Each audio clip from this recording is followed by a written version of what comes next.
இப்போ இலக்கை தேர்ந்தெடுத்துட்டோம். நம்ம என்ன பண்ணணும்னு நமக்கு தெரியுது அது.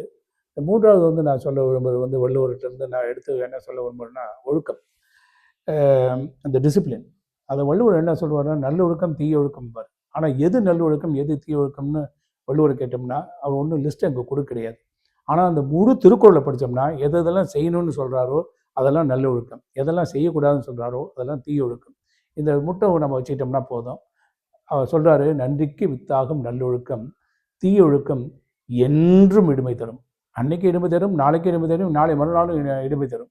ஆனால் இந்த நல்லொழுக்கங்கிறது ஒரு விதை மாதிரி. அது வள்ளுவர் சொல்லக்கூடிய உவமை பாருங்க, ஒரு ஆழம் விதை சின்னதாக தான் இருக்கும்.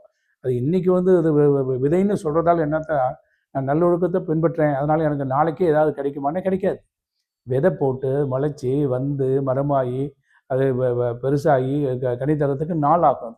அதனால் வந்து பொறுமையாக இருப்பா நீ. இது நல்லொழுக்கத்தில் போயிட்டே இருப்பா நீ. அது ஒழுக்கத்தை வந்து உனக்கு வந்து பழக்கமாக ஆயிக்க நீ. பழக்கம் வழக்கமாகும்னு சொல்லுவாங்க. அது ஹேபிட் வந்து ஃபார்ம் ஆகிடும், அது செகண்ட் நேச்சர் ஆகிடும். அதனால் நன்றிக்கு வித்தாகும் நல்லொழுக்கம் தீய ஒழுக்கம் என்றும் விடுமை தரும் எடுத்துக்கொண்டு இலக்கு நோக்கி நம்ம நடந்துக்கிட்டே இருக்கணும். அதை டிசிப்ளின்டாக போகணும்.